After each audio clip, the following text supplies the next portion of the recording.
Well, hello and welcome to Knife Delights. What we have on the table here today is a Hammer brand camp knife or scout knife. To get started, I let it soak in some Evapo-Rust for several hours. And then after that, I rinsed it off with some water. And then I soaked it in some mineral oil for several hours. I wanted to do those steps first because this knife, the blades, you could barely get them open. There was so much rust on them. So I went ahead and did those pre-steps, if you will. But you can see here that Evapo-Rust is taking a lot of stuff off. And yeah, since these blades were almost rusted shut, I just needed to get some oil down in there before I even got started working on it. And I want to get this tang stamp cleaned off first right away because there are some patent numbers on here and that might help us date the knife. Some patent numbers there. And then I wanted to try to get a better look at the actual Hammer brand stamp to help date it. It's kind of worn off some. One reason I'm so curious on this is because of this style of the can opener and how it has this knob out here, almost like a thumb stud. I've not seen a camp knife with that kind of a stud on it like that. So I'm thinking this is one of their very early models, but time will tell as I do some more research. But you can see this was heavily rusted. So try to get this oil off first. Ooh, look at that, really sharp. Ooh, that's like a needle. But at least now I can get these blades opening and closing. I'll take a look down in here real quick.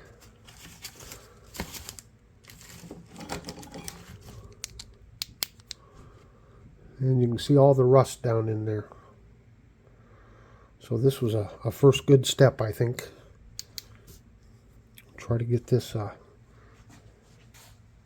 cleaned up some. Get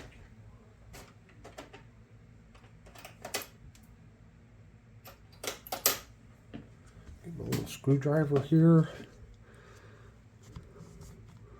See what we can get out of there. Oh yeah. Get some of that gunk cleaned out of there. Probably take some sandpaper because there's still rust down in there. Along in here. Stuff on there.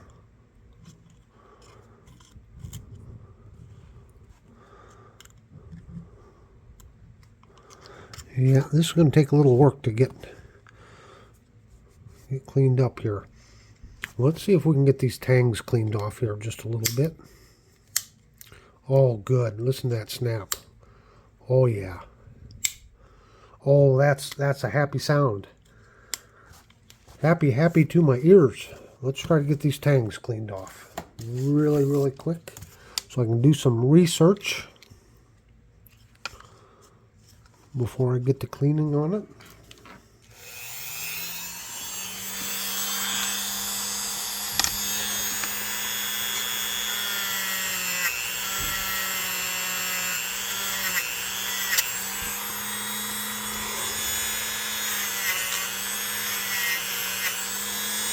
You really want to be able to read these patent numbers.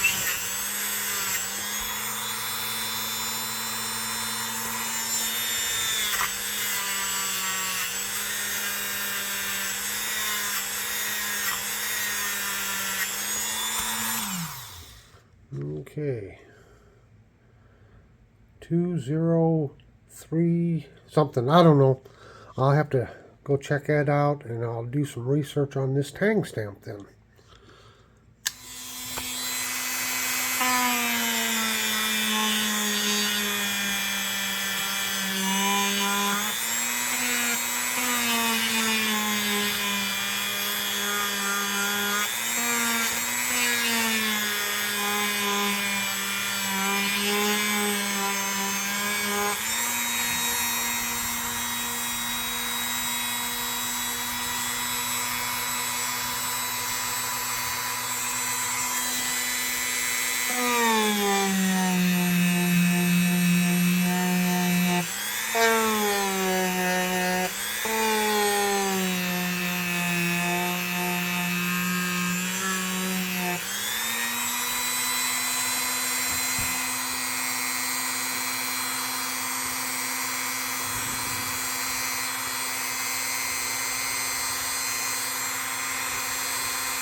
Well, it looks like it's going to clean up pretty nice with this, just this little initial pass.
This is what we've kind of ended up with after one pass with the the rubbing compound.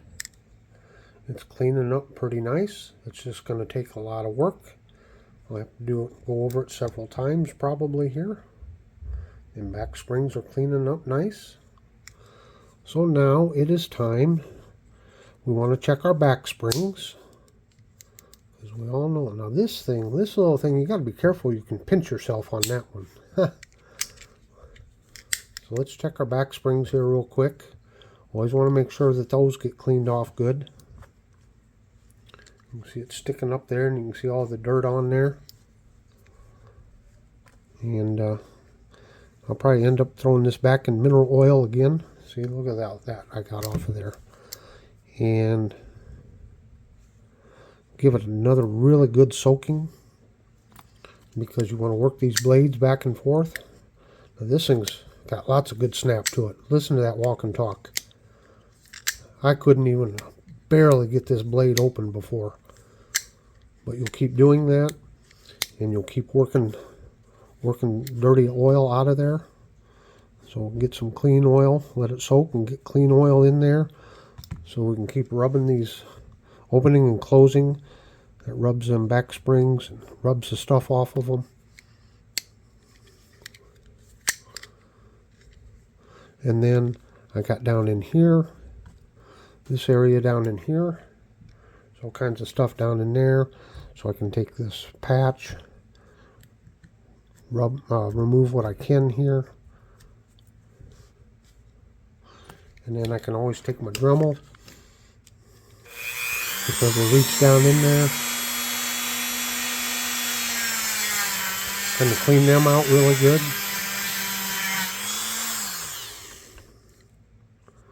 I'll check this side here, see if there's anything to come out of there. Just got to be patient with these things.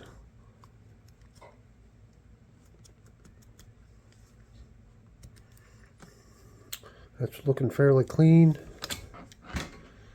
And the other thing is that I'll be doing is I will be checking. There, see that dirty oil just keeps coming out? That's what I'm talking about. So I'm going to soak it again. This is just too historic of a knife not to get it done right. And even though it's a pain wiping all that oil off again, it's worth it in the long run. So again, we want to get down in the channels here, get rubbed out what you can.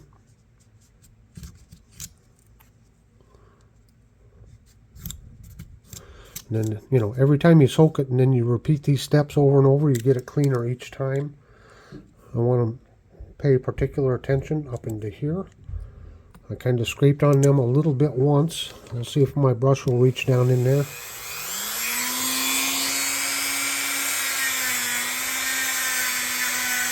Clean those off.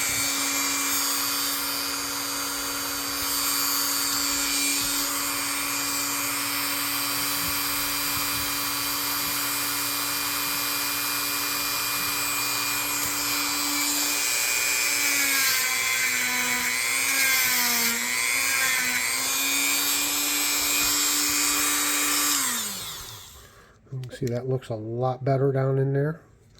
And then, like I said before, I'll probably take some sandpaper again.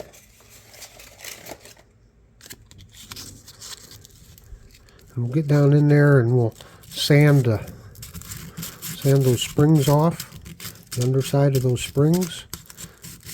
And we're also cleaning that brass off. Just removing any dirt, any junk, any rust. Loosening it up.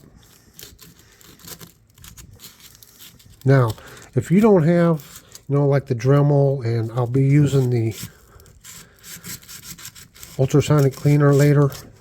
If you don't have all of the tools and items that I have here,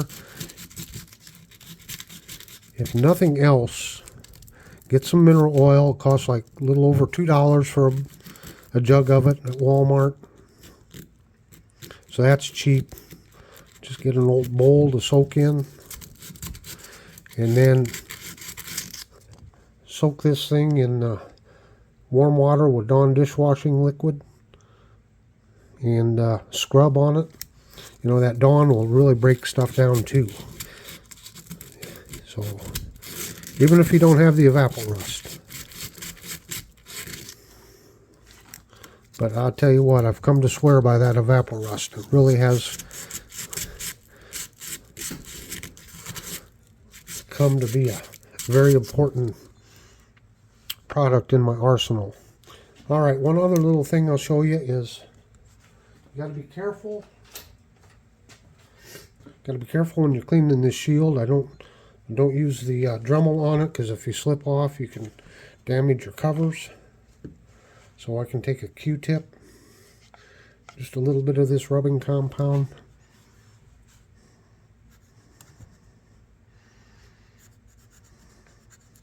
something like that.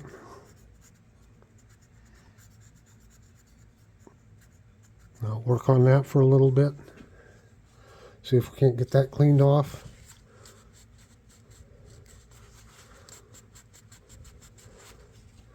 There.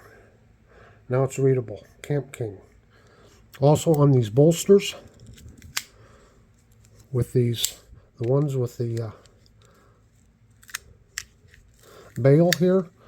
Now this is a removable bail. You can pull that out and remove the bail, but it seems like if you do that, it loses its springiness, so I try not to take them out. So again, on this, it's hard with the Dremel to get around there with that bail. So a lot of times I'll just hand clean these.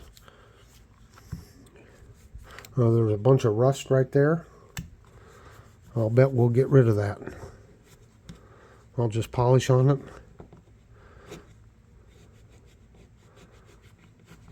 We'll see. I might have to touch it, that one little spot real quick with the Dremel, but a lot of times you can just hand polish the bolsters.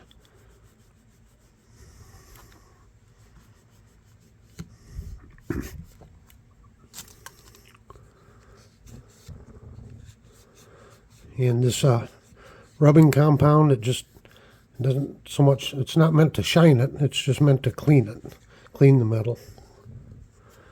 And it does a good job.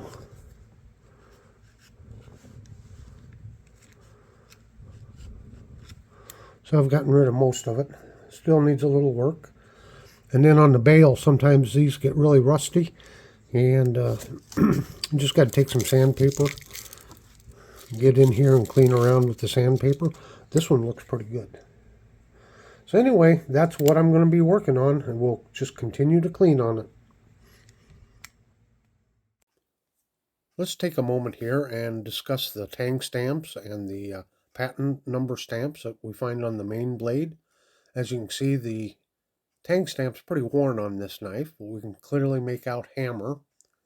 And there's 3 tang stamps that I'm aware of for Hammer brand. One from 36 to 37, one 38 to 41, and one from 45 to 55. So in beginning my analysis here of when this knife was made, I clearly know that it's not the 45 to 55 because we do not see the vertical USA to the right of the stamp.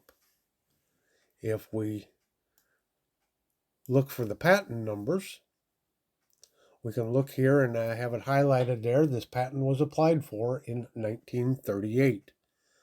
So I can eliminate the first tang stamp, I can eliminate the last tang stamp, and it's going to be the one in the middle there that I believe this knife was made between 1938 and 1941. Now these patent numbers, you can search for them. It gives all kinds of information. You can see there it was applied for in 38 and anticipated expiration was 1956. So these patent numbers, I don't know, 14, 15, 16 years they're in effect. I don't think it's the same on all of them, but you know, it's on these older knives, it's hard to come down with an exact year that they were made, but it helps you to find out what range of years it was made. So then here's one of the sheets here of that patent showing the different knife parts. Yeah. And this had to do with, I believe, how the bolsters or how the cover was mounted onto the knife. So you can also find, you know, data sheets and stuff on what the patent was for. So for this purpose, I was just wondering, you know, trying to narrow down the years of when this knife might be made. If you'd like more information on how to identify your knife, you know, when it was made, get more information about the knife, I did do a recent video here called Knife Identification by the Numbers, and I go more in depth on how to search for patents and what information you can get from patents. So please feel free to check out that video. I will leave a link to that video in the description box. Well, I've got the knife pretty well all cleaned up. So everything's looking really good. And I think I'm at that point where it just needs to go into the ultrasonic cleaner and see what kind of junk we can get boiled out of there. Get all the old dirty oil out and any other debris that might be down in there. So I've got it all filled up and ready to go. The knife down in there. Give a little bit of squirt of Dawn dishwashing liquid. Don't need a lot. And we'll put this on here for 5 minutes and we'll let her go. After this, I'll wipe it off and throw it back into some mineral oil. Let's check and see what we got here. We got us some pretty dirty water there, don't we? Take the knife out. Oh yeah. You can see drops of that dirty oil floating on top here.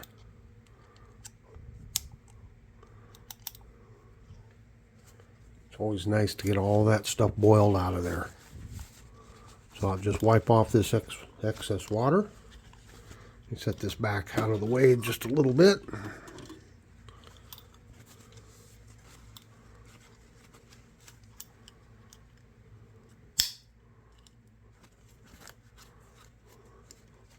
Very nice.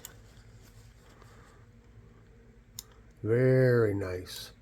However, now we have water back down in there, so it needs to go back down into the mineral oil. We want all that water displaced.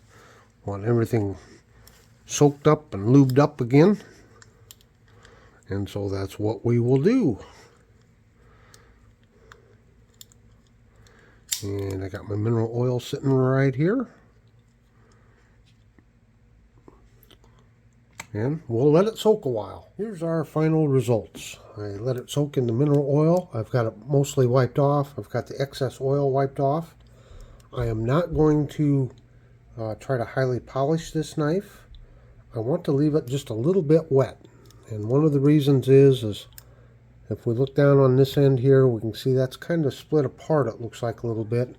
And those pins might need tightened up just a little bit. So I'm going to put it up, leave it just a little bit wet. I'll put it in a plastic bag and seal it up. And someday when I have a chance, I'll get back to it and see if I can't tighten those pins up just a little bit. But as you can see, she is rust free, she is clean, and most importantly, just listen to the snap. Listen to that walk and talk. Now, this thing is stiff, but yeah, from where we started till now, you can tell she's in a lot better shape. Well, I certainly hope you've enjoyed this restoration video. Make sure and check out my playlist on restorations of other vintage knives. I certainly enjoy doing these videos for everybody, and I'm glad that everybody enjoys it. And until next time, have a very delightful day.